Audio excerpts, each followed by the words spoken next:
I'm 53 years old, and until last Saturday morning, I thought I knew what rock bottom felt like. I buried my husband 2 years ago after his fishing boat capsized off the Monterey coast. They found Thomas 3 days later, tangled in his own nets. I thought that was the worst thing that could ever happen to me. I was wrong. The beach house was supposed to be my sanctuary. Thomas and I bought it back in 1962 with money we didn't have. A small yellow cabin with blue shutters, perched on the rocks where the Pacific crashes loud enough to drown out your thoughts. After he died, I couldn't stay in our main house in Salinas. Too many ghosts. So I started spending weekends at the beach, painting sunrises, attending early mass at the chapel in Pacific Grove, trying to remember how to breathe without him.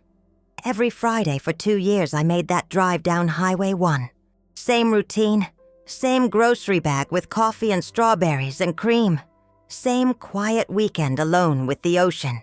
Last Friday was supposed to be no different.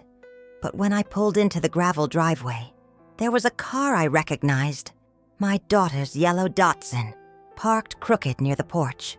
Music thumped from inside my house. Through the windows, I could see shadows moving. Lots of them. I walked in through the unlocked door and found 4 young women I'd never seen before, sprawled across my furniture. Wine bottles everywhere, cigarette smoke curling toward the ceiling. And there was Diane, my only child, 26 years old, standing in cut-off shorts and a halter top like she owned the place. "Mom?" She didn't look happy to see me. She looked annoyed. "What are you doing here?" I was holding my grocery bag, standing in my own living room, and my daughter was asking me what I was doing there. "I came for the weekend," I said, "like I always do." She glanced at her friends, these strangers drinking my wine, ashing cigarettes on my coffee table, and then back at me with this tight little smile. "You didn't call. We're having a girls' weekend. There's no space for you. Can't you see I brought my friends? Maybe come back next weekend?" One of her friends giggled into her wine glass. I stood there for maybe 10 seconds. It felt like an hour. Then I picked up my grocery bag, walked back to my car, and drove to a cheap motel in Carmel. I sat on the edge of that sagging bed in a room that smelled like bleach and old carpet, and I stared at the phone for a long time. I kept thinking about Thomas, about how hard he worked to buy that house, about summer evenings on the porch, watching our daughter collect sand dollars on the beach, her small hand warm in mine. And I thought about something my mother told me once. There's a difference between turning the other cheek and letting someone walk all over you.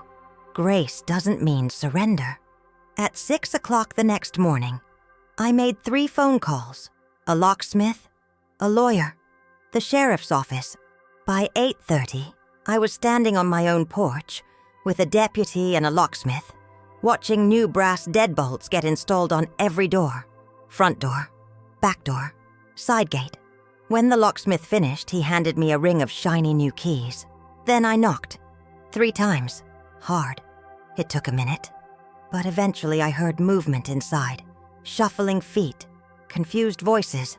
Then Diane, trying the handle, once, twice, rattling it when it wouldn't turn. "Mom." Her voice was muffled, still thick with sleep and wine. "What's going on? The lock's stuck." "It's not stuck," I called back. "I changed it." Silence. "You what?" "I changed the locks.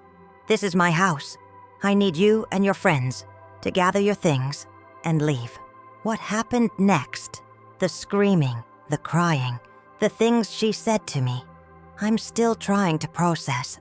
But 12 hours after I changed those locks, Diane made a phone call that would crack our family wide open in ways I never imagined.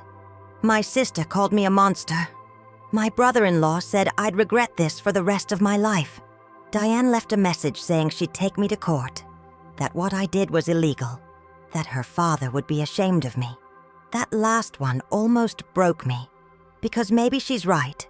Maybe Thomas would look at what I did and shake his head in disappointment. Maybe I've become someone hard and cold since he died. Someone who cares more about being right than being a mother. Or maybe, and this is what keeps me up at night, maybe I finally learned how to stand up for myself. Maybe I finally stopped teaching people that I don't matter. I don't know which version is true. All I know is that I'm sitting here on my porch, watching the fog roll in over the Pacific, holding these new keys in my hand, and wondering if I just saved my relationship with my daughter or destroyed it forever. The ocean keeps rolling in, indifferent and eternal. The house is clean now, quiet, mine again. But Diane's words echo in my head. You're choosing a stupid house over your own daughter. Is that what I did?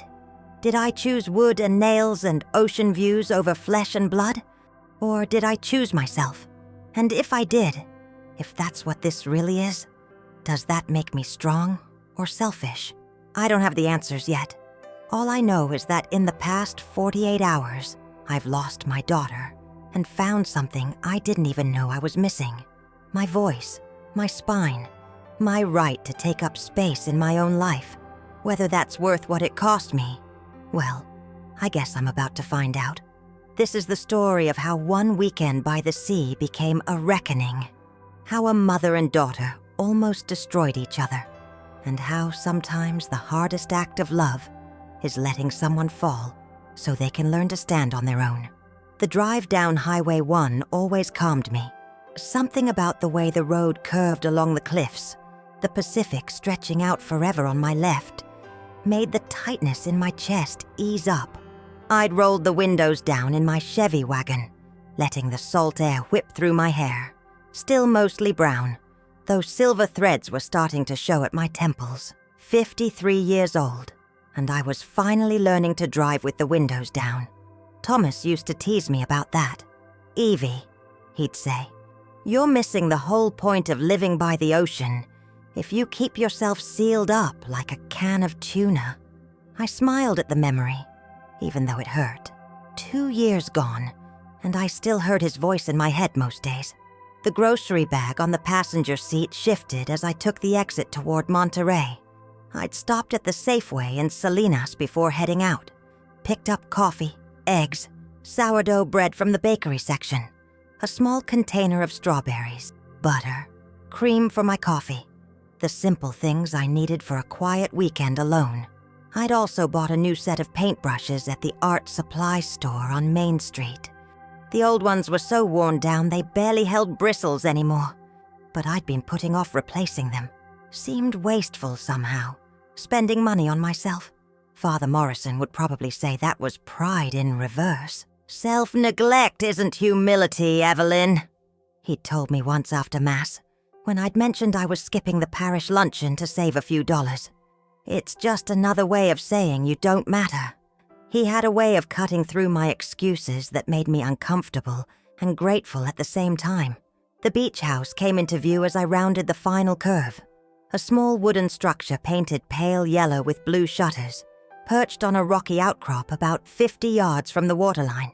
Thomas and I had bought it in 1962 for $8,000, which seemed like a fortune at the time.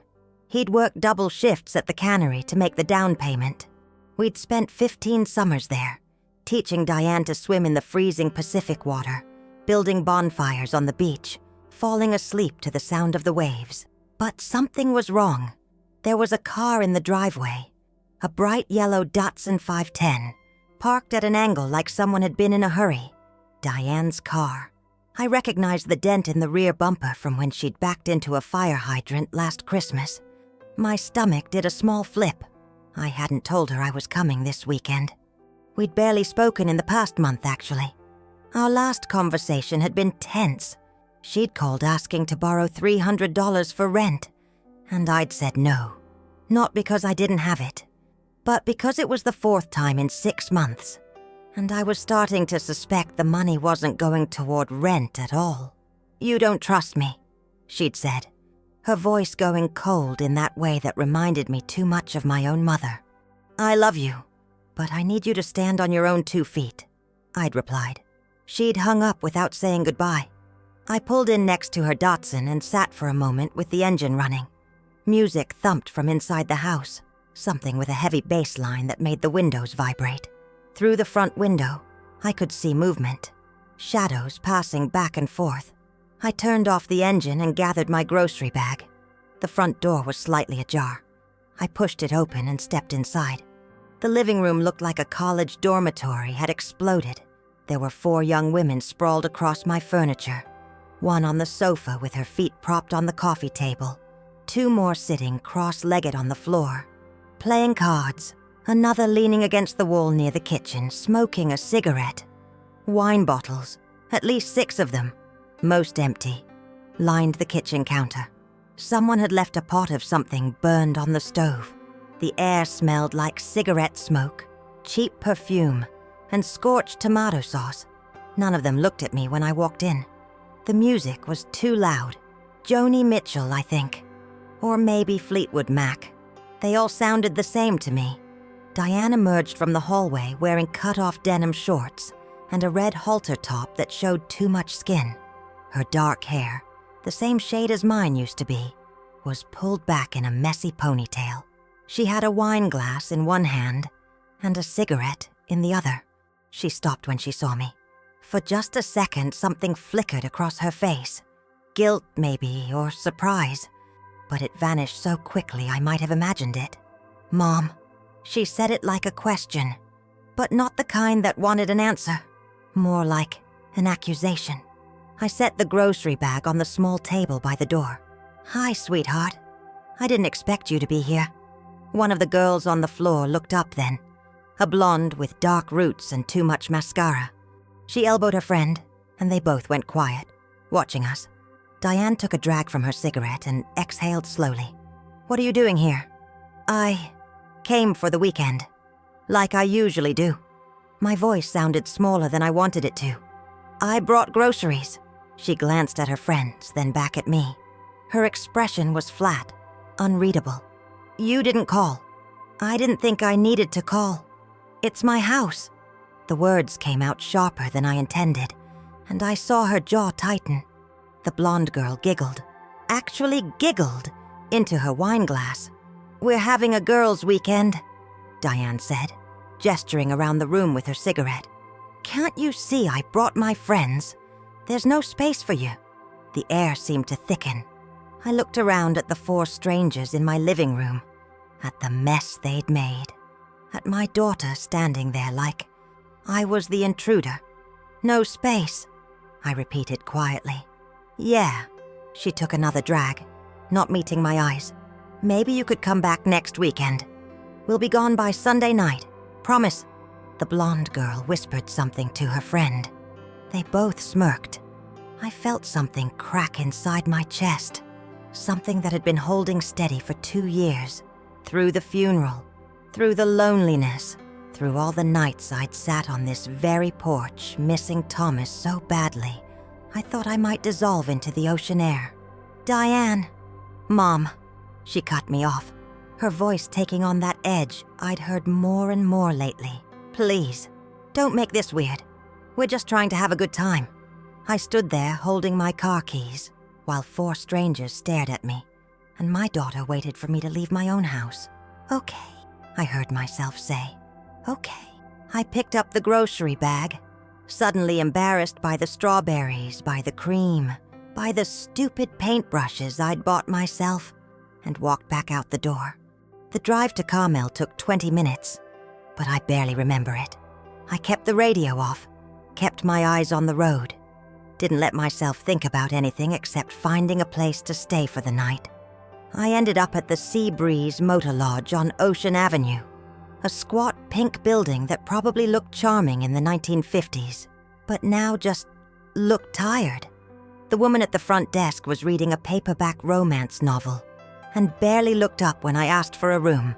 "How many nights?" "Just one," I said. She slid a key across the counter. "Room 12, around the back." The room smelled like old carpet and bleach. A double bed with a faded floral bedspread. A television bolted to the dresser. A window that looked out onto the parking lot. I set my purse on the bed and sat down beside it. The clock on the nightstand said 4:47 p.m. I sat there for a long time, staring at nothing. At some point, the light outside changed, the harsh afternoon sun softening into that golden pre-sunset glow that Thomas used to love. He'd always insisted we eat dinner outside on Friday nights, no matter how cold it got, just so we could watch that light play across the water. "God doesn't make mistakes with sunsets, Evie," he'd say. "Every single one is perfect." I thought about calling someone. My sister in Sacramento, maybe. Or Margaret from church, who'd become something like a friend in the past year. But what would I say? My daughter kicked me out of my own house so she could party with her friends. It sounded petty when I put it like that. Small, like something a better mother would just laugh off. But it didn't feel small. It felt like the final piece of evidence in a case I'd been building against myself for years. I had failed as a wife somehow, because Thomas was dead and I was still here. Failed as a mother, because my daughter looked at me like I was an inconvenience. The phone on the nightstand sat silent. I didn't call anyone. Instead, I lay back on the scratchy bedspread and stared at the popcorn ceiling until the room grew dark. Somewhere nearby, I could hear a couple arguing through the walls. A car door slammed. A dog barked. The ordinary sounds of other people's lives carrying on. Around midnight, I got up and turned on the lamp. I found a notepad and pen in the nightstand drawer, the kind hotels leave out with their logo printed at the top. Sea Breeze, Motor Lodge, Carmel by the Sea. I started writing without really thinking about what I wanted to say. Just letting the words flow out, trying to untangle the knot in my chest. Dear Diane, I don't know if you'll ever read this. I don't know if I'll ever show it to you. But I need to write it down because if I don't, I think I might lose myself completely. When you were 7 years old, you fell off the pier at the wharf. Do you remember that? You'd been running. I told you not to run, but you were chasing a seagull, and your foot caught on a loose board. You went straight into the water. Your father jumped in after you before I could even scream. He pulled you out, and you were coughing and crying, and he held you so tight. "I've got you," he kept saying. "I've got you, Diane. You're safe." Later that night, after you'd fallen asleep, he sat with me on the porch and said, "We'd do anything for her, wouldn't we? Anything in the world." And I said yes, because it was true. I still would, but I don't know how to reach you anymore. I don't know when you started seeing me as the enemy. I stopped writing. My hand was shaking. I folded the paper in half, then in half again, and tucked it into my purse. Sleep didn't come. I lay in the dark and listened to the sounds of the motor lodge settling around me. And I thought about Thomas, about what he would do in this situation. He'd always been better at confrontation than me. Not aggressive, but firm, clear. He'd had this way of drawing boundaries without making people feel small. "You teach people how to treat you, Evie," he used to say. "If you don't stand up for yourself, nobody else will."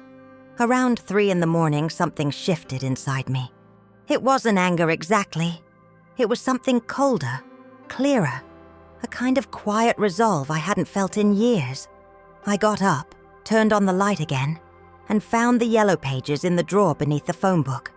I looked up 3 numbers and wrote them down on the hotel notepad. By 6 a.m, I was dressed and back in my car, driving south on Highway 1 as the sun began to rise over the mountains. The ocean was gray and calm, the fog still hovering low over the water. I stopped at a payphone outside a gas station in Pacific Grove and made the first call. "Baxter Locksmith, this is Joe." "Hi," I said, surprised by how steady my voice sounded. "I need all the locks changed on a property in Monterey. How soon can you come out?" "What's the address?" I gave it to him. "I can be there by 8:30. That work?" "That works perfectly." The second call was to Martin Hendricks, a lawyer I'd met through the St. Angela's Parish Council. He'd helped me navigate some of Thomas's life insurance paperwork after the accident. "Evelyn," he sounded groggy. "It's 6 a.m. "I know. I'm sorry. I need your help with something." "What kind of something?" My daughter is occupying my property without permission. I need to know my rights. There was a pause.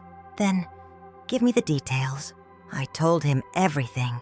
About showing up at the house, about Diane turning me away, about spending the night in a hotel.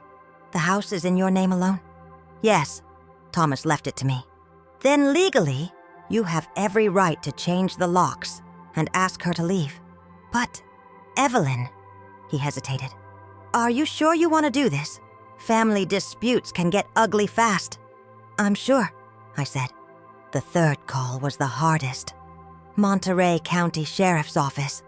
I asked to speak to someone about a property dispute, and they transferred me twice before I reached a deputy named Garcia. Ma'am, if you're the legal owner and you want someone removed from the property, we can send an officer to keep the peace while you handle it. But we can't force her out if she's family, unless you go through the formal eviction process. I don't want to evict her. I just want her to leave. Today. And I need a witness in case things get difficult. He was quiet for a moment. Then, I can have someone there by 9. What's the address? I gave it to him, thanked him, and hung up. By 7:30, I was sitting in my car at the end of my own driveway, waiting. The locksmith arrived first. A barrel-chested man in his 60s with a tool belt slung low on his hips. Deputy Garcia showed up 10 minutes later in a patrol car, younger than I expected, with kind eyes and a serious mouth. Mrs. Garrett? Yes. You understand this could go sideways pretty fast, right? Family stuff usually does. I understand. And you're sure this is what you want? I looked past him at the beach house, at the blue shutters Thomas had painted himself, at the porch where we'd spent so many evenings, at the place that held every good memory I had left of our life together. I'm sure. The locksmith got to work immediately. He was efficient, methodical. Front door first, drilling out the old cylinder, installing a new deadbolt with a satisfying solid click. Then the back door. Then the side gate that led to the small fenced patio. The whole time, Deputy Garcia stood beside me, arms crossed, watching. The house was still quiet. Nobody had come outside yet. When the locksmith finished, he handed me a small ring with 3 shiny brass keys. All set. The old keys won't work anymore. Thank you. He glanced at the deputy, then back at me. You okay, ma'am? I will be. After he left, I stood on the porch and took a breath. The morning fog was starting to burn off, revealing patches of blue sky. Somewhere down the beach, a seagull cried out. The waves rolled in, steady and indifferent. I knocked on the door, 3 times, loud. It took a full minute before I heard movement inside. Shuffling footsteps, muffled voices, someone saying, "What the hell?" Then Diane's voice, thick with sleep. "Who is it?" I knocked again. More footsteps. The sound of the handle turning, once, twice, then rattling as she tried to force it. "Mom?" Her voice was muffled through the door, confused. "What's going on?" "Open the door, please," I called out. "I'm trying. The lock's stuck or something." "It's not stuck," I said quietly. I changed it. Silence. Then, "You... what?" "I changed the locks. This is my house. I need you and your friends to gather your things and leave." I heard her say something to someone inside. Couldn't make out the words. Then footsteps running away. A door slamming. More voices. Deputy Garcia shifted beside me. "You want me to talk to her?" "Not yet." 2 minutes later, one of the windows scraped open, and the blonde girl stuck her head out. "Are you fucking serious right now?" "Watch your language," I said. "You can't just lock us out. That's illegal." "Actually," Deputy Garcia spoke up, "she can. This is her property. You're trespassing." The girl's face went red. She ducked back inside, and I heard shouting, glass breaking, someone crying. Finally, the sound of the back door opening, footsteps on gravel. Diane came around the side of the house wearing the same clothes from yesterday, her hair wild, her face puffy from sleep and wine. Behind her, the 4 friends trailed out one by one, clutching purses and shoes, shooting daggers at me with their eyes. Diane stopped about 10 feet away. "You changed the locks." "Yes." "On your own daughter?" "Yes." She laughed, a sharp, bitter sound. "This is insane. You're insane." "I asked you for 1 weekend," I said. "1 weekend to stay in my own house. You told me there was no room for me." "It was a joke, Mom." "Jesus, we were just having fun." "It didn't feel like a joke." "So this is what, revenge? You're seriously kicking me out? Your own daughter?" I looked at her, really looked at her, at the young woman she'd become somewhere along the way when I wasn't paying close enough attention. Angry, entitled, lost. "I'm asking you to leave," I said quietly. "And I'm asking you to think about how we got here." "How we got here?" Her voice rose. "You're the one who's lost it. Dad would be ashamed of you right now." That one hit like a fist. I felt Deputy Garcia tense beside me, but I held up a hand. "Your father," I said, keeping my voice steady, "worked himself to death to give us this house. He loved you more than anything in the world. And if he were here right now, he would tell you the same thing I'm telling you. You don't get to treat people like they don't matter just because they love you." Diane's face crumpled. For just a second, I saw the little girl she used to be. The one who'd fallen off the pier. The one who'd clung to her father's neck, sobbing into his wet shirt. But then the mask came back. She wiped her eyes roughly with the back of her hand. "Fine," she spat. "Keep your stupid house. I don't need it. I don't need you." She turned and stalked toward her car. Her friends followed, piling into the Datsun without looking back. One of them, the blonde, rolled down the window as they pulled out. "Bitch!" she called out. Diane didn't stop her. I watched the yellow car disappear down the road, dust rising in its wake. Deputy Garcia cleared his throat beside me. "You all right, Mrs. Garrett?" "No," I said honestly. "But I will be." He nodded. "If she comes back and causes trouble, you call us, okay? You did the right thing. Don't let anyone tell you different." After he left, I stood on the porch for a long time, holding the new keys in my hand. The house was quiet behind me. The ocean rolled on, indifferent and eternal. I thought about forgiveness, about grace, about all the things Father Morrison preached about on Sundays. Turning the other cheek, loving your enemies, bearing one another's burdens. But I also thought about my mother's words. Grace doesn't mean surrender. I unlocked the door and stepped inside. The house was a disaster. Wine stains on the carpet, cigarette burns on the coffee table, dishes piled in the sink. The bedroom Diane had used, my bedroom, smelled like perfume and marijuana. I rolled up my sleeves and got to work. It took all day to clean. I scrubbed and swept and threw out 2 garbage bags worth of bottles and trash. I opened every window, letting the ocean air blow through and carry out the smoke. I washed the sheets and the towels and hung them outside on the line to dry. By the time the sun started to set, the house looked like itself again. I made a simple dinner, scrambled eggs and toast, and ate it on the porch, watching the light change, the same light Thomas had loved. I didn't cry. I didn't call anyone. I just sat there, listening to the waves, feeling the weight of what I'd done settle over me like a heavy blanket. I'd stood up for myself. I'd drawn a line, but I'd also done something I couldn't take back. Something that would change everything between me and my daughter. And I had no idea what came next. The wind picked up as darkness fell, carrying the salt spray up from the beach. I pulled my cardigan tighter and stayed on the porch, watching the stars appear one by one over the Pacific.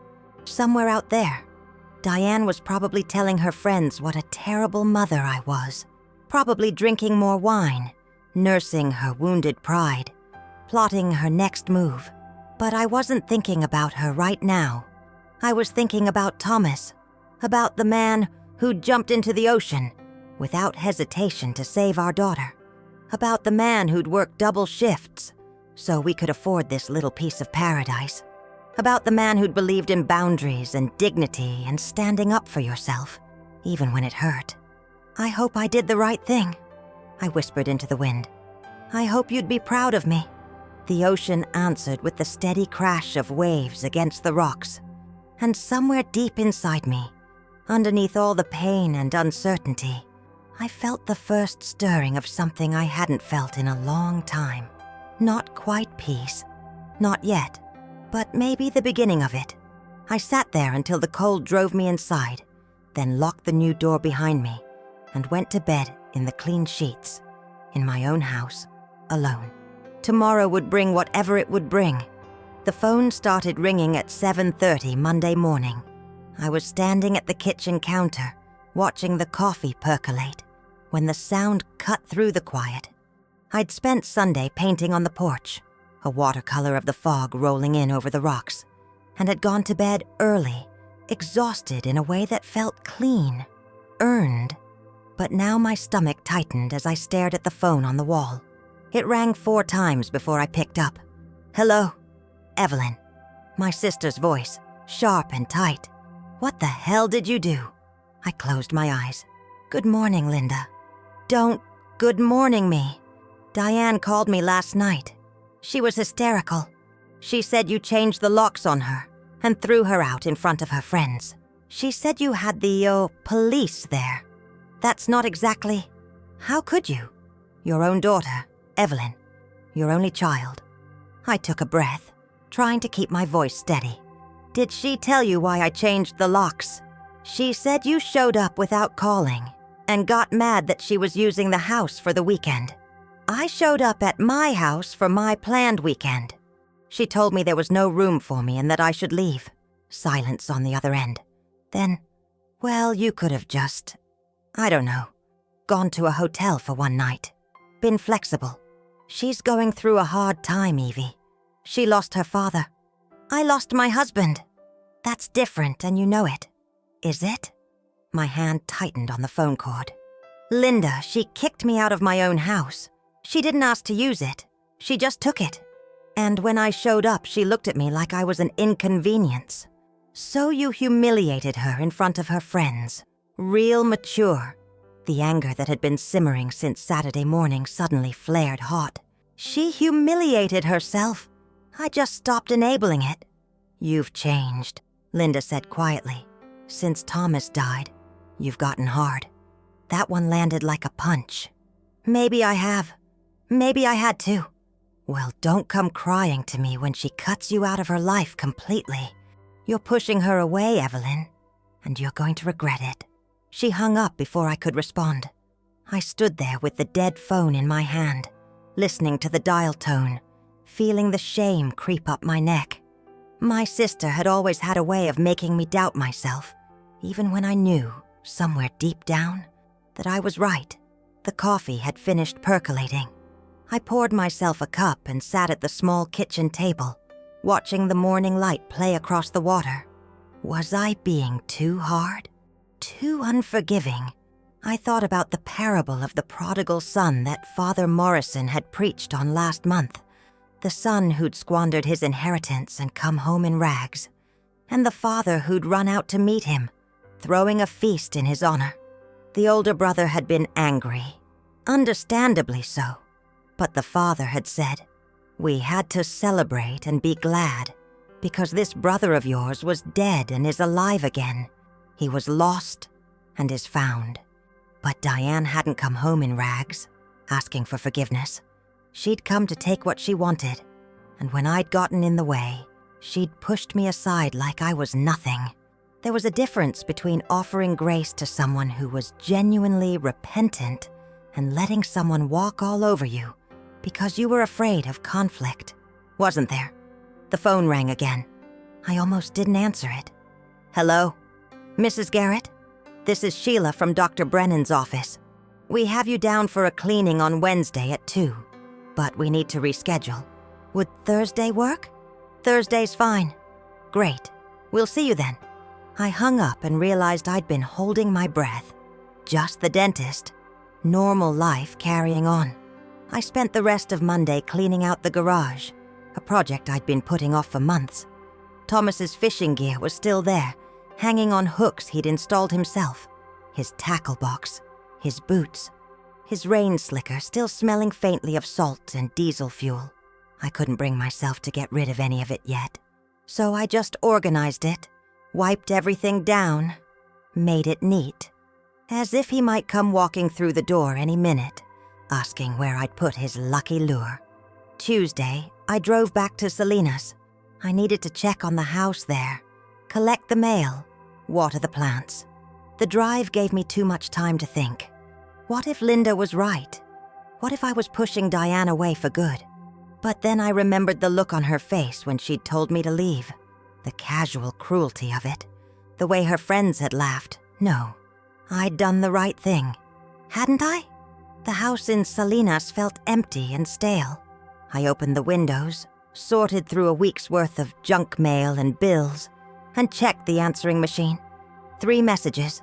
The first was from Margaret at church, reminding me about the potluck on Saturday. The second was a telemarketer. The third was Diane. Mom. Her voice was cold, flat. I talked to Uncle Richard. He said you're not legally allowed to do what you did. You can't just lock someone out without notice, even if it is your property. So I'm giving you a choice. You can give me a key and apologize, or I can take you to court. Your call. You have until Friday. The message had been left yesterday, Monday afternoon. I played it again, listening for any hint of hurt beneath the anger.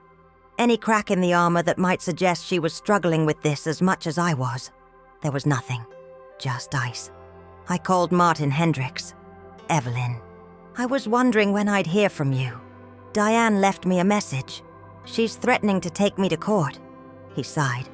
I heard. Her uncle called me yesterday. Richard Garrett, Thomas's brother. He wanted to know if she had a case. And does she? Not really. California law is pretty clear. If you're the sole owner and she doesn't have a lease or rental agreement, you have every right to deny her access. The only wrinkle is that in some cases, if someone's been living somewhere long enough, they can claim tenants' rights. But she wasn't living there. She was just visiting. So she's bluffing. Probably. But Evelyn, he paused.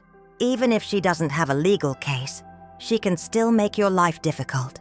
Family court is messy and expensive. Are you prepared for that? I don't know, I said honestly. But I'm not backing down, not this time. Then here's my advice. Document everything. Keep a record of every interaction, every phone call, every threat. And don't engage with her directly, unless you have to. Let me handle the legal communication. Okay. And Evelyn, be prepared for this to get worse before it gets better. Family disputes always do. I thanked him and hung up. Wednesday and Thursday passed in a blur of ordinary tasks. I went to the dentist. I bought groceries. I attended evening mass at St. Angela's and sat in the back pew, letting the familiar rhythms of the liturgy wash over me. During communion, I prayed for wisdom, for strength, for Diane. Father Morrison caught me on the way out. Evelyn, I haven't seen you at coffee hour lately. I've been spending more time at the beach house. Ah, he studied me with those sharp blue eyes that always seemed to see more than I wanted them to.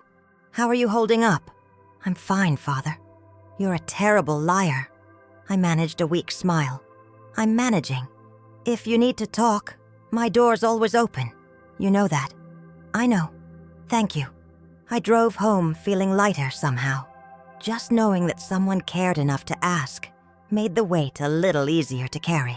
Friday morning, I woke up to pounding on the front door. I threw on my robe and stumbled downstairs, my heart hammering. Through the peephole, I could see Diane standing on the porch. Behind her on the street was her yellow Datsun. I opened the door but kept the chain lock engaged. Diane, it's Friday, Mom. I gave you until Friday. Her eyes were red-rimmed, like she hadn't been sleeping or like she'd been crying. Are you going to give me a key or not? No. Then I guess we're going to court. If that's what you need to do.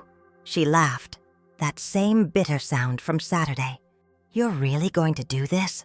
You're really going to choose a stupid house over your own daughter? I'm not choosing a house. I'm choosing to have boundaries. There's a difference.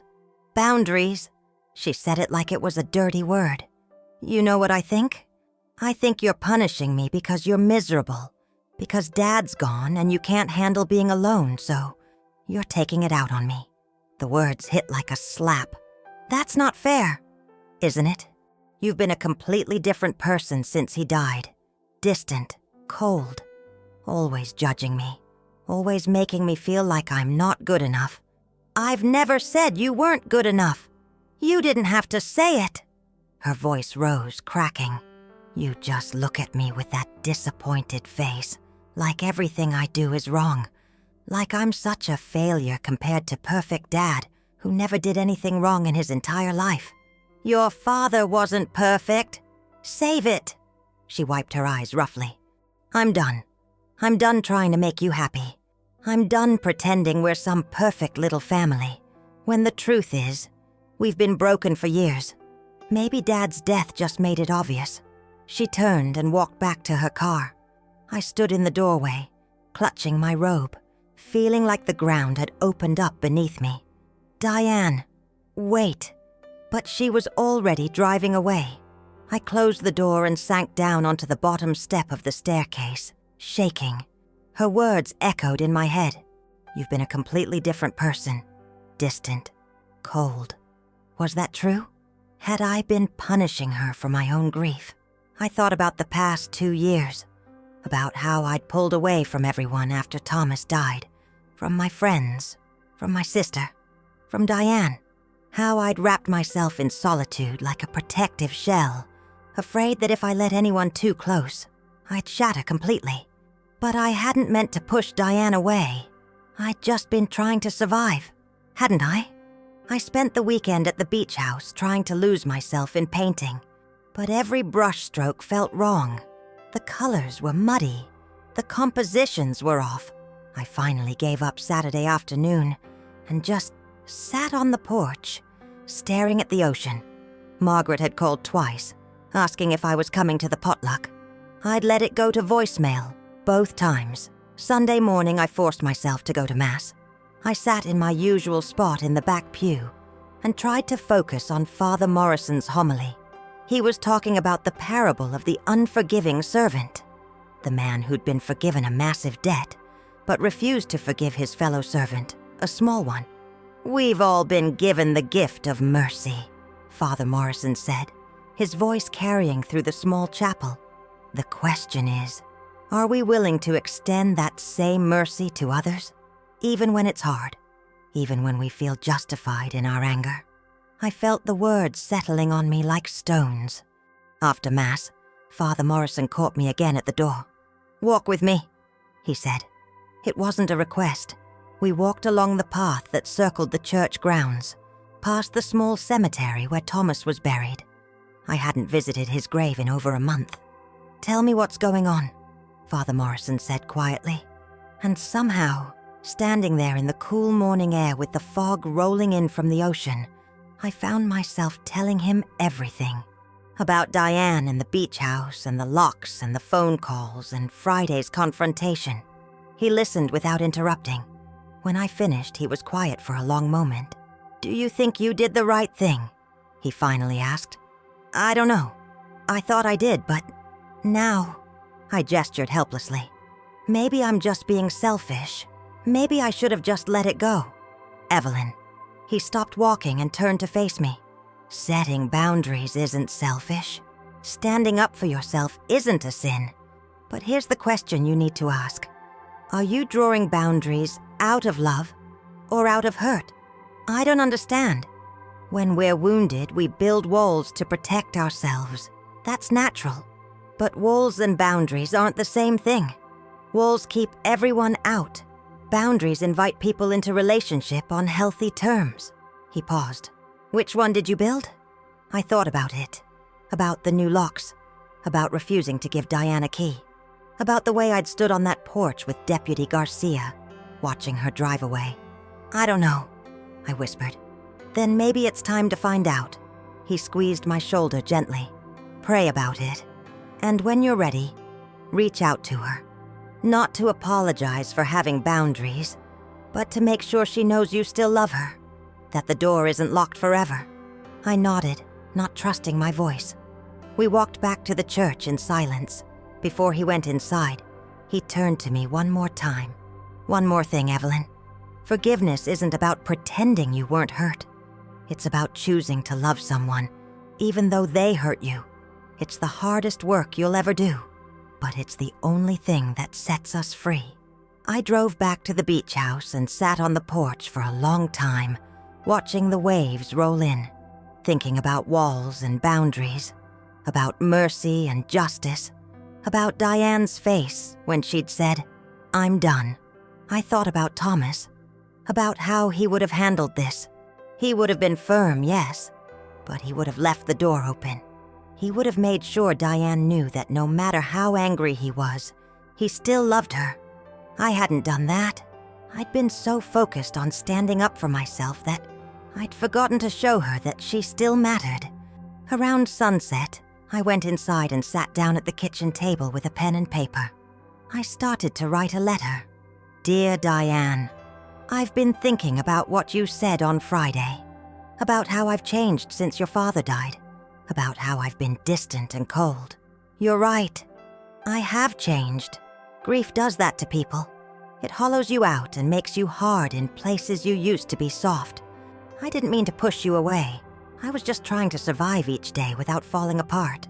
But that's not an excuse. You lost your father, and instead of holding you close, I built walls around myself. I'm sorry for that. Here's the thing, though. I'm also not sorry for changing the locks. What you did that weekend hurt me.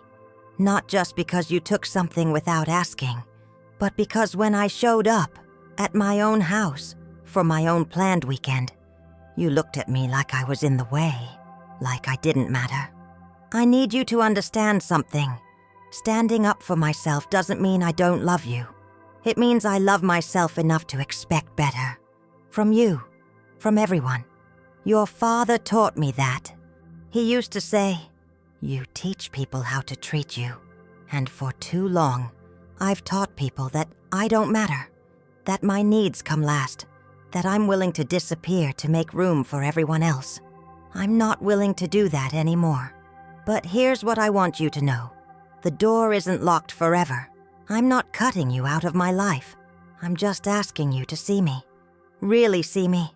Not as someone who exists to serve you or support you or get out of your way when you need space, but as a person, your mother, someone who loves you desperately, but who also needs to be treated with respect.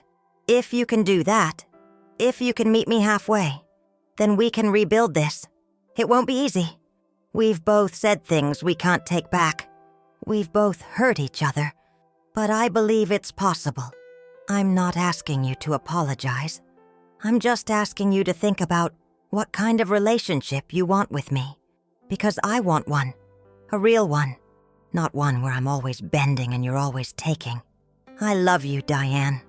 I always will, no matter what happens next. Mom. I read it over 3 times, making small edits. Then I folded it carefully, put it in an envelope, and addressed it to her apartment in San Francisco. I didn't mail it that night. I wanted to sit with it for a while, make sure the words were right. But as I got ready for bed, I felt something shift inside me. Not quite hope, not quite peace, but something close to it. I'd said what needed to be said. Now all I could do was wait. Monday morning, I drove into town and mailed the letter. Then I stopped by the grocery store, picked up fresh flowers, and drove to the cemetery. I hadn't visited Thomas's grave since the spring. I'd been avoiding it, afraid of the grief that waited there. But standing in front of his headstone now, I felt steady, sad but steady. I arranged the flowers in the built-in vase and sat down on the grass beside him. I don't know if I'm doing this right, I said quietly. The thing with Diane, I'm trying to stand up for myself without closing my heart. But I don't know if that's possible. I don't know if she'll ever understand. The wind rustled through the cypress trees. A crow called out somewhere nearby. "I miss you," I whispered. "Every single day I miss you. But I'm learning to be okay without you. I think you'd be proud of that. At least, I hope you would." I sat there for a long time, just being with him. When I finally stood to leave, I felt lighter. The letter arrived in San Francisco on Wednesday. I knew because I'd sent it certified mail, requiring a signature. Thursday, Friday, and Saturday passed with no response. Sunday morning, I woke up to find a car in my driveway. Not Diane's yellow Datsun. A different car. A blue Ford sedan I didn't recognize. I pulled on my robe and went downstairs. Through the window, I could see someone sitting on my porch steps. Diane. She was wearing jeans and a sweatshirt, her hair pulled back in a ponytail. She looked exhausted. When she heard the door open, she turned around. "Hi, Mom." Here. We stared at each other for a long moment. "I got your letter," she said finally. I figured. "Can we talk?" I hesitated. Then I opened the door wider. "Come in." She followed me into the kitchen. I put on coffee while she sat at the table, fidgeting with her hands. "I borrowed my roommate's car," she said. "The Datsun's been making this weird noise, and I couldn't afford to fix it yet." "Okay." I almost didn't come. I've been sitting in the driveway for like 20 minutes, trying to figure out what to say. I poured 2 cups of coffee and sat down across from her. "So say it." She took a breath. "You were right about what happened that weekend. I was a bitch. I treated you like you didn't matter, and that wasn't okay. Thank you. But," she looked up at me, her eyes shining with tears, "you were also right about the other stuff, about how you've been different since Dad died. And I know that's not fair, because you're grieving too, but I lost both of you, Mom. He died and you just disappeared into yourself, and I didn't know how to reach you." My throat tightened. "I know. I'm sorry. And then when I finally felt like I was getting my life together, finding my own way, you started judging everything I did. The way I dressed, the people I hung out with, the choices I made. Like nothing I did was ever good enough. That's not..." I stopped, took a breath. "Maybe it felt that way to you. I didn't mean it like that. I was just worried. You were drifting, and I didn't know how to help you without pushing you away. So you pushed me away anyway." "Yeah, I guess I did." We sat in silence for a moment, both of us crying quietly. "I don't want to lose you," Diane said finally. "I know I said I was done, but I'm not. I can't be. You're my mom, and you're my daughter, no matter what. So what do we do now?" I thought about Father Morrison's words, about walls and boundaries, about mercy and forgiveness. "We start over," I said, "but differently this time, with honesty and respect, and maybe some space when we need it." She nodded. "I can do that. And Diane, I need you to hear this. I love you. But I won't let you treat me like I don't matter. Not again. If we're going to rebuild this, it has to be a two-way street." "Okay." She wiped her eyes. "Okay. I hear you." We finished our coffee in silence, and then we walked out onto the porch together. The sun was burning through the fog, turning everything gold. "Do you want to stay for breakfast?" I asked. She hesitated. "Are you sure?" "I'm sure." So we made pancakes together, just like we used to when she was little. And we talked, really talked, about Thomas, about grief, about the ways we'd both failed each other. It wasn't perfect. There were still hard edges between us, still things that needed to be worked through. But it was a beginning, and for now, that was enough. As Diane drove away later that afternoon, I stood on the porch and watched her go. This time, she waved. I waved back. The ocean rolled on, steady and eternal. And somewhere inside me, I felt the first stirring of something I'd thought I'd lost. Not just peace. The weeks that followed weren't easy. Rebuilding trust never is. Diane and I started talking on the phone once a week. Thursday evenings after she got home from work. The conversations were stilted at first, filled with awkward pauses and safe topics. The weather, her job, my garden. We circled around the deeper things like wounded animals, afraid of making it worse. But slowly, incrementally, we found our way back to each other. In early September, she called on a Tuesday instead of Thursday. I knew something was wrong the moment I heard her voice. "Mom, are you home?" "I'm at the beach house. What's wrong?" "I got fired." Her voice cracked. "They said I was late too many times." I wasn't even late that much, just like 3 or 4 times. And my supervisor has it out for me anyway. She's always... "Diane, slow down. Take a breath." I heard her inhale shakily. "I don't know what to do. I can't afford rent without this job. My roommates are already mad because I was short last month.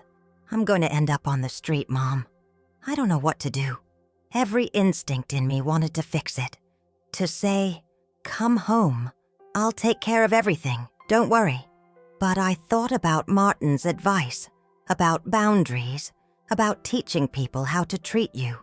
"Okay," I said carefully. "Let's think this through together. Have you filed for unemployment?" "Not yet. That's step 1. Do that today. You're entitled to it. You paid into the system. It'll take a few weeks to kick in, but it's something." "Okay. Do you have any savings?" A long pause. "Not really." "How much is not really?" "Like $40. I closed my eyes. "All right. What about other jobs? Have you started looking?" "I put in some applications yesterday at a couple restaurants, a bookstore, but nobody's called back yet.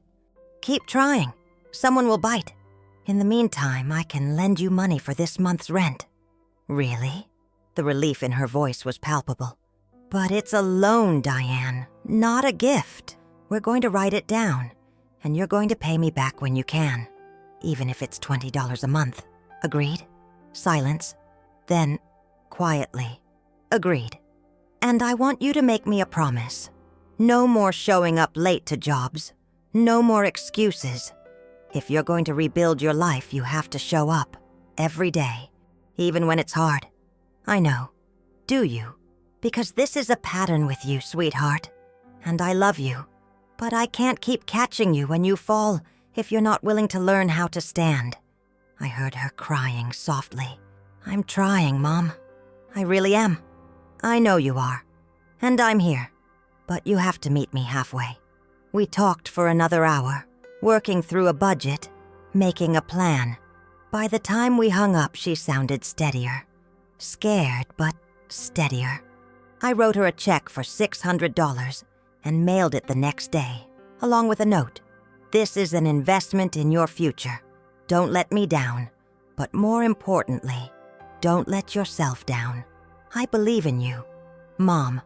3 weeks later, she called to tell me she'd gotten a job at a cafe in the Mission District. The pay wasn't great, but the tips were good, and the manager seemed fair. "I've been on time every single day," she said, and I could hear the pride in her voice. "I'm proud of you." "Thanks, Mom." It was such a small thing, but it felt enormous. October brought rain. The storms rolled in off the Pacific, battering the coast with wind and water. I spent most of my time at the house in Salinas, watching the leaves turn gold and orange in the backyard. One Saturday afternoon, I was raking leaves when Margaret showed up unannounced with a casserole dish. "You've been avoiding me," she said, not unkindly. "I've been busy. You've been hiding." She held up the casserole. "Chicken and rice, and I'm not leaving until you eat some of it with me and tell me what's going on." So we sat at my kitchen table, and I told her everything. About Diane, about the locks, about the letter, and the slow, painful work of rebuilding our relationship. Margaret listened without interrupting, nodding occasionally, her face unreadable. When I finished, she reached across the table and squeezed my hand. "You did the right thing," she said firmly. "I know it doesn't feel like it, but you did." "How do you know?" "Because real love tells the truth. even when it costs you something. Especially then. She paused. My son, you know Michael. He struggled with drinking for years, and I kept making excuses for him, kept bailing him out, until one day my husband sat me down and said, "You're not helping him, you're killing him." So we stopped. We told Michael we loved him, but we couldn't watch him destroy himself anymore. And you know what happened? What? He got worse before he got better.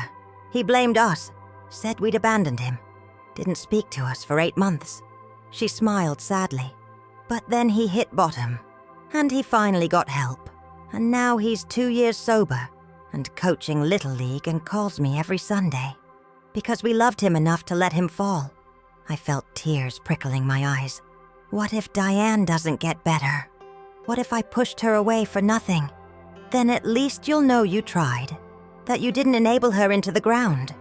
But Evelyn, Margaret leaned forward, she's already getting better. You said she got a new job, that she's been showing up on time, that she's paying you back. Those aren't small things. They feel small. That's because you're looking for the fairy tale ending. The dramatic reconciliation where she falls into your arms and everything's perfect again. She shook her head. Life doesn't work like that. Healing is small. It's showing up. It's keeping your promises. It's the boring, unglamorous work of becoming someone you're proud of. After Margaret left, I sat at the kitchen table for a long time, thinking about her words. She was right. I'd been waiting for some grand gesture from Diane. Some moment where everything clicked back into place, and we were whole again. But maybe wholeness wasn't a destination. Maybe it was just a series of small, faithful steps in the right direction. Thanksgiving came. Diane called 2 weeks beforehand. "What are you doing for the holiday?" "I don't know yet. Linda invited me to Sacramento, but I haven't decided. Would you... if you're not going to Linda's, would you want to spend it with me?" My heart did a little skip. "At your apartment?" "No, at the beach house, if that's okay. I could drive down Wednesday night and we could cook together, like we used to with Dad." I felt the tears coming before I could stop them. "I'd love that." "Yeah? Yeah. Okay, good. I'll bring the wine. And Mom?" "Yes?" "I'm paying you back $50 this month from my tips. I know it's not much, but it's perfect."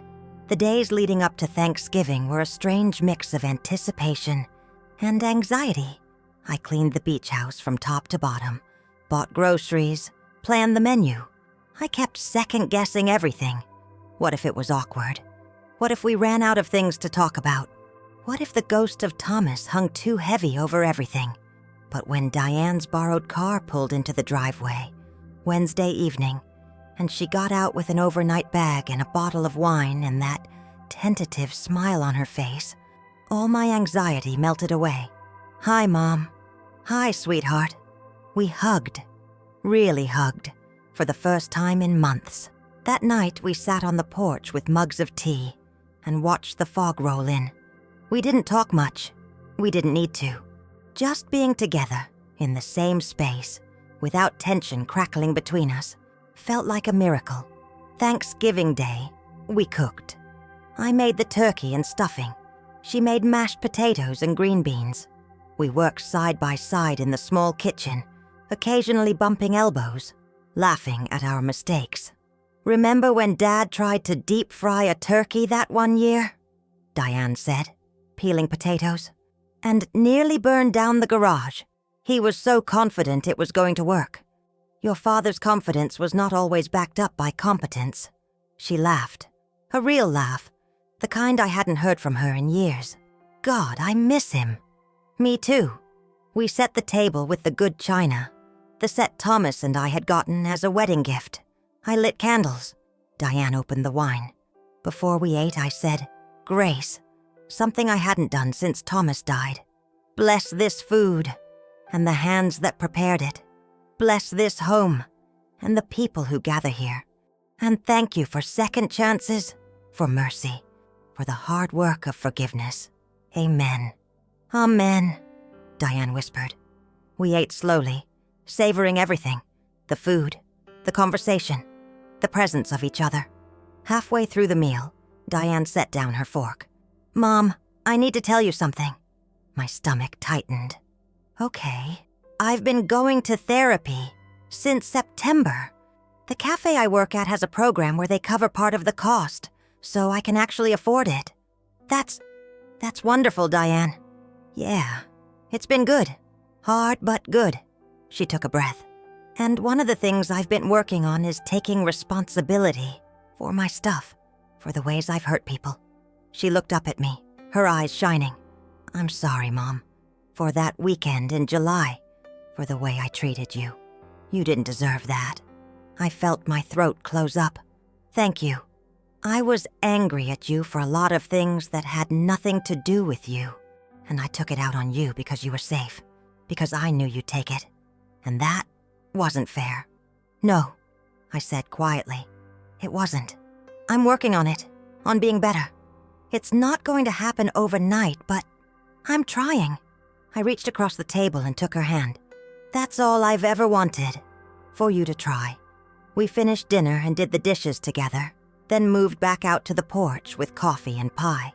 The sun was setting, painting the sky in shades of gold and pink. "You know what Dad used to say?" Diane said softly. "What?" "He used to say that sunsets were God's way of reminding us that endings can be beautiful." I smiled through my tears. He did say that. I think he was right. We sat in silence, watching the sun sink into the ocean. And I thought about endings, about how Thomas's death had been an ending, but also a beginning, about how that terrible weekend in July had been an ending, but had somehow led us here, about how sometimes the only way forward is through the hard thing, the painful thing, the thing that breaks you open so something new can grow. That night after Diane had gone to bed in the guest room, I sat alone on the porch with a blanket wrapped around my shoulders. The stars were out, brilliant and cold against the black sky. I thought about Thomas, about how proud he'd be of Diane, of me, of the way we'd fought for each other instead of giving up. We did it. I whispered into the darkness, "She's going to be okay. We're going to be okay." The ocean answered with the steady rhythm of waves against the shore. And for the first time in 2 years, I felt at peace. Friday morning, Diane and I took a walk on the beach. The sand was cold and damp from the tide, and we had to dodge the waves that came rushing up unexpectedly. "I forgot how much I love this place," Diane said, bending to pick up a sand dollar. "Your father and I used to bring you here when you were little. You'd spend hours collecting shells. I remember." She turned the sand dollar over in her hand. "I remember feeling like this was the safest place in the world, like nothing bad could ever happen here. And then something bad did happen." She looked at me. "You mean Dad?" "I mean all of it. His death, our fight, the way we almost lost each other." She was quiet for a moment. Then, "But we didn't. Lose each other, I mean." "No, we didn't." We walked in silence for a while, letting the wind whip around us. "Mom, can I ask you something?" "Of course. Do you think Dad would be proud of me, after everything?" I stopped walking and turned to face her. "Diane, your father would be incredibly proud of you. Not because you're perfect, but because you're trying. Because you're doing the hard work of becoming someone you're proud of. That's all he ever wanted for you." She wiped her eyes with the back of her hand. "I hope so. I know so." We walked back to the house arm in arm, and I felt something settle in my chest, something that had been displaced and broken for so long, I'd forgotten what it felt like to be whole. Diane left Saturday afternoon. Before she got in the car, she hugged me tight. "Thank you for not giving up on me," she whispered. "Thank you for coming back." I watched her drive away, and this time there was no knot of anxiety in my stomach, just gratitude. December arrived with more rain. The storms were relentless, battering the coast, flooding the streets, knocking out power for hours at a time. I spent Christmas alone at the beach house. Diane had wanted to come, but she'd picked up extra shifts at the cafe to save money, and I told her it was okay. We'd have other Christmases. On Christmas morning, I attended early Mass at the chapel in Pacific Grove. The church was packed, families with small children, elderly couples holding hands, young people home from college. I sat in the back and listened to Father Morrison preach about the Incarnation, about God choosing to enter into human suffering instead of standing apart from it. The Christmas story isn't about escape, he said. It's about presence, about God showing up in the mess and the pain and the uncertainty, about love that doesn't look away. I thought about Diane, about the mess we'd made, about how we'd almost destroyed each other. But we'd shown up, both of us. We'd done the hard work of looking at the damage and choosing to rebuild anyway. That was love too. After Mass, I drove home and made myself a simple lunch. I called Diane, and we talked for an hour. She told me about her shifts, about a regular customer who always tipped 20%, about how she was thinking about taking a class at City College in the spring. What kind of class? Maybe business or art. I don't know yet. I just feel like I want to learn something, grow in some direction. I think that's wonderful. Yeah. Before we hung up, she said, "I love you, Mom." "I love you too, sweetheart." It was the best Christmas present I could have asked for. New Year's Eve, I threw a small party at the beach house. Just Margaret, Father Morrison, Martin Hendricks and his wife, and a few other friends from church. Nothing fancy, just wine and cheese and conversation. At midnight, we all stood on the porch and watched fireworks exploding over the water in the distance. Someone started singing Auld Lang Syne, and we all joined in, our voices carrying out over the ocean. When the song ended, Father Morrison raised his glass. "To second chances," he said. "To second chances," we echoed. I looked around at the faces of the people who'd walked with me through the hardest year of my life, the people who'd shown up, who'd told me the truth, who'd loved me enough to let me struggle, and I felt a wave of gratitude so strong it nearly knocked me over. In late January, Diane called with news.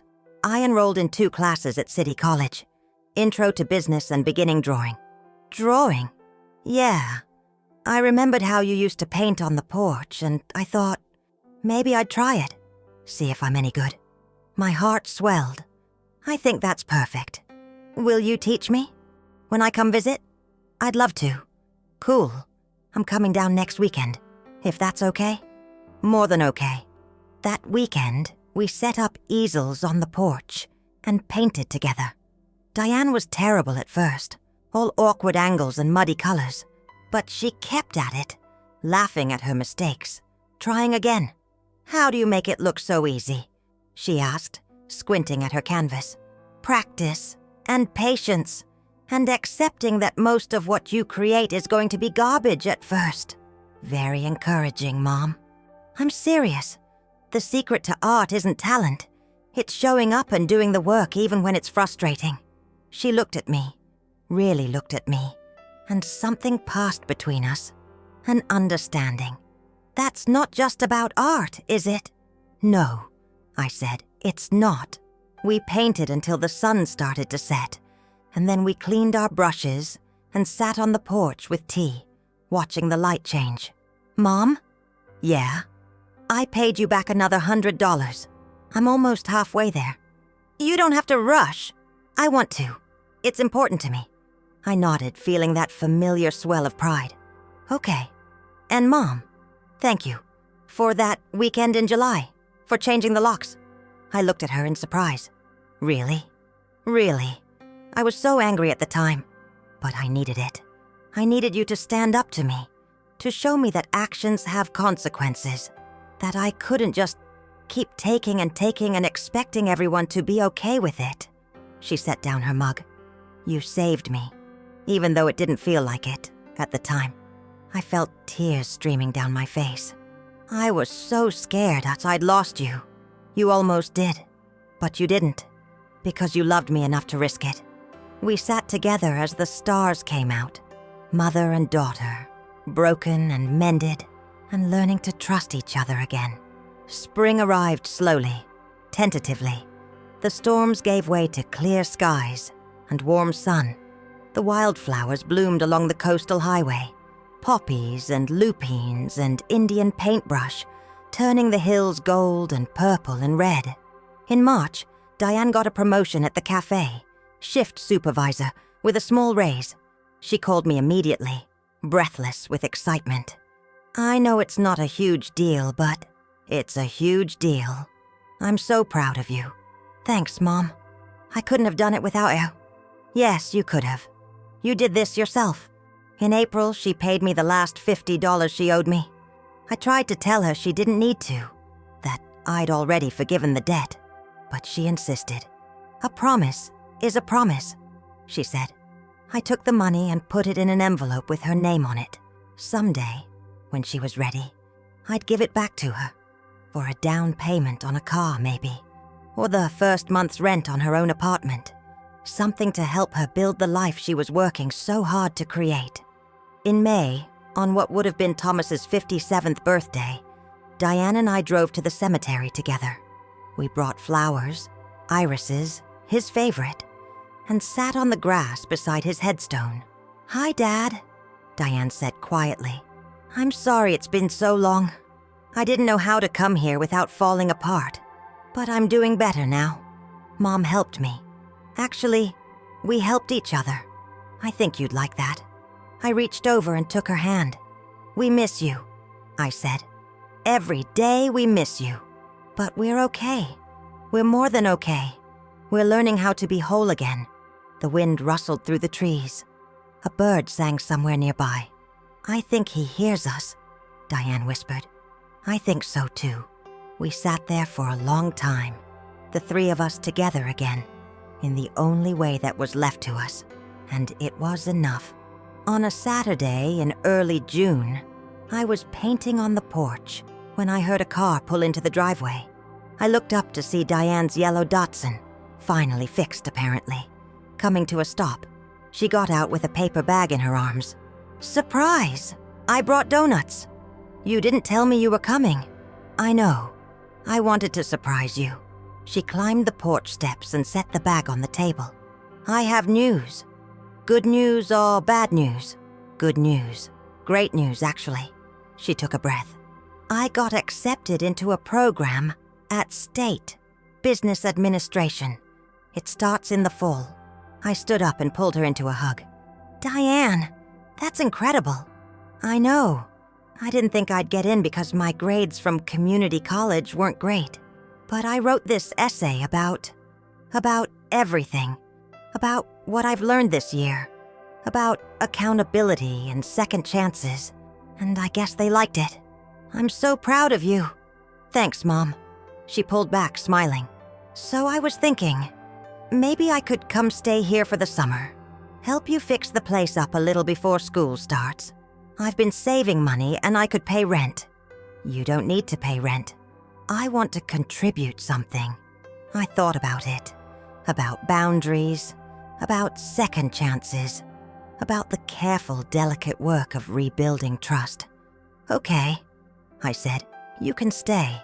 But we're going to set some ground rules. About chores and schedules and respecting each other's space. Deal." "And Diane? If you're going to be here, you're really going to be here. No disappearing for days. No making plans without telling me. We communicate. Agreed?" "Agreed." We shook on it, laughing. That summer was one of the best of my life. Diane moved in the first week of June, and we fell into a rhythm. She worked mornings at the cafe, and I painted. In the afternoons, we worked on house projects together, repainting the shutters, fixing the leaky faucet in the bathroom, building a new trellis for the climbing roses. Some days we barely talked. We just worked side by side, comfortable in the silence. Other days we talked for hours, about Thomas, about her therapy, about my grief, about all the things we'd never said to each other before. We took long walks on the beach. We cooked dinner together every night. We sat on the porch and watched the sun set over the Pacific. and I taught her how to see the light, how to notice the way it changed from moment to moment, painting the world in infinite variations of gold and pink and purple. "It's never the same twice," I told her. "Just like life," she said. "Just like life." One evening in late July, almost exactly a year after the weekend that had changed everything, we were sitting on the porch with wine and cheese, watching the fog roll in. "Mom?" Diane said quietly. "Yeah?" "Do you remember that weekend? When you changed the locks?" "Of course. I've been thinking about it a lot lately. About how angry I was. How sure I was that you were the one in the wrong." She paused. "But you weren't. You were just standing up for yourself. And I couldn't see it because I was so wrapped up in my own stuff. We were both wrapped up in our own stuff. Yeah. But you were the one who was brave enough to break the pattern. To say enough." She looked at me. "I don't think I ever thanked you for that. You don't need to thank me." "Yes, I do. Because if you hadn't done it, if you just let me walk all over you like I'd been doing, I would have kept going. I would have kept taking and taking until there was nothing left of you. And I would have lost you for real." I felt my eyes fill with tears. "You're welcome." We sat in silence for a while, watching the fog swallow the horizon. "You know what I learned this year?" Diane said. "What?" "That love isn't just about being nice. It's about being real. About telling the truth even when it's hard. About holding people accountable because you believe they can do better." She smiled. "You taught me that. Your father taught me that. Then he taught us both." The fog rolled in closer, wrapping around the house like a blanket. Somewhere in the distance, a foghorn sounded, lonely and beautiful. "I'm glad you're here," I said. "Me too, Mom. Me too." In August, 2 weeks before Diane was supposed to move to San Francisco for school, we had one final evening together on the porch. She'd been packing all day, sorting through her things, deciding what to take and what to leave behind. Now we sat with mugs of tea, exhausted and quiet. "I'm going to miss this," she said, gesturing at the ocean. "You can come back anytime. This is your home too." "I know, but it won't be the same. Nothing ever is." "No," I agreed. "But that doesn't mean it'll be worse. Just different." She nodded, staring out at the water. "Do you think I'm ready? For school, I mean. For all of it. I think you're as ready as anyone ever is." "That's not very reassuring." I laughed. "Life doesn't come with guarantees, sweetheart. You just show up and do your best. And when you fall, and you will fall, you get back up and try again." "And if I can't get back up? Then you call me, and I'll come get you. Not to fix it for you, but to sit with you until you're ready to stand again." She reached over and took my hand. "Promise, promise." We sat there until the stars came out. Mother and daughter, 2 women who'd almost lost each other but had found their way back. The next morning I helped Diane load her car. We worked in silence, carrying boxes and bags, fitting everything carefully into the Datsun's small trunk. When we finished, she turned to me with tears in her eyes. "I don't want to go." "Yes, you do." "Okay, I do. But I also don't want to leave you. I'll be fine. You'll be fine. We'll both be fine." "You promise?" "I promise." We hugged for a long time, neither of us wanting to let go. Finally, she pulled back and wiped her eyes. "Okay, I'm going now, before I lose my nerve. Drive safe. Call me when you get there." "I will." She got in the car and started the engine. Then she rolled down the window. "Hey, Mom." "Yeah?" "I love you. Thank you for everything." "I love you too, Diane. More than you'll ever know." She smiled, a real smile full of hope and possibility, and drove away. I stood in the driveway and watched until the yellow Datsun disappeared around the curve, heading north toward San Francisco, toward her future. Then I walked back to the house, poured myself a cup of coffee, and sat on the porch. The ocean stretched out before me, vast and endless. The morning light played across the water, turning everything gold. I thought about Thomas, about how proud he'd be of Diane, of me, of the life we'd built from the ashes of grief and anger and pain. I thought about that terrible weekend in July, when I'd stood on this very porch and watched my daughter drive away in rage, when I'd wondered if I'd made the worst mistake of my life. But I hadn't. I'd made the hardest choice, the bravest choice, and it had saved us both. I picked up my paintbrush and opened a fresh canvas. The light was perfect this morning, soft and golden, full of promise. I didn't know what I was going to paint yet, but that was okay. Sometimes the best art comes from not knowing, from just showing up with an open heart and trusting that something beautiful will emerge. I dipped my brush in paint and made the first stroke, and then another, and another. The ocean rolled on, steady and eternal. The fog burned off, revealing patches of blue sky. A seagull cried out somewhere nearby. And I painted. Not because I had to, not because I was trying to escape anything, but because I was here, alive, whole, and that was enough. Epilogue.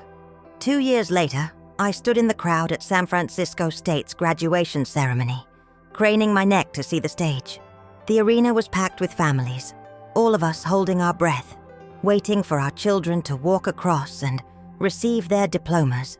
When they called Diane's name, Diane Marie Garrett, Bachelor of Science in Business Administration, magna cum laude, I stood up and cheered so loud that the people around me laughed. She crossed the stage in her cap and gown, shook the dean's hand, and held up her diploma with the biggest smile I'd ever seen. Afterward, we found each other in the chaos of the crowd. She threw her arms around me and we both cried. "You did it," I said. "We did it," she corrected. We took photos with her friends, with her professors, with anyone who would hold the camera. Then we walked to a little Italian restaurant near campus and ordered too much food, and celebrated properly. Over tiramisu and coffee, Diane handed me an envelope. "What's this?" "Open it." Inside was a card with a painting on the front. One of mine from that summer we'd spent together. A sunset over the ocean, all gold and pink and purple. I opened it and read the message inside. "Mom, thank you for loving me enough to let me fall. Thank you for standing up for yourself when I couldn't see that you needed to. Thank you for showing me what it means to be strong and soft at the same time. Thank you for second chances. All my love, Diane." I looked up at her through tears. "Diane, I mean it. Everything I am today, everything I've accomplished, started that weekend at the beach house, when you changed the locks and changed everything." I reached across the table and took her hand. "I'm so proud of you. I'm proud of us. We sat there for a long time, mother and daughter, two women who'd walked through fire and come out the other side, not unscathed, but stronger, wiser, more whole." Later that night, I drove back to the beach house alone. The fog was rolling in as I pulled into the driveway, wrapping everything in soft gray light. I unlocked the door, still the same brass lock I'd installed that July morning, and stepped inside. The house was quiet, peaceful. I made myself a cup of tea and went out to the porch. The ocean was barely visible through the fog, but I could hear it, the steady rhythm of waves against the shore. I thought about grace, about forgiveness, about the long, hard work of becoming the kind of person you want to be. And I thought about Diane, about the woman she'd become, about all the mistakes we'd both made, and all the ways we'd learned to do better. "We did it, Thomas," I whispered into the fog. "She's going to be okay. We're both going to be okay." The ocean answered with its eternal song, and somewhere inside me, in that place where grief and hope and love all tangled together, I felt a deep, abiding peace. The kind of peace that comes from knowing you did the hard thing, the right thing. The kind of peace that comes from standing up for yourself without closing your heart. The kind of peace that comes from second chances and new beginnings, and the grace to believe that endings can be beautiful. I sat on the porch until the fog swallowed everything, until the world was nothing but gray and the sound of the sea, and I was grateful, For all of it. For the pain that had broken me open. For the courage that had put me back together. For the daughter who'd taught me how to be brave. For the life that stretched out ahead of me, full of possibility. I finished my tea, locked the door behind me, and went to bed. Tomorrow would bring whatever it would bring. But tonight, I was home, and that was everything. What are you doing here? There's no space for you, can't you see I brought my friends? My daughter said when I went to my own beach house. I left, but 12 hours later I did something that changed everything.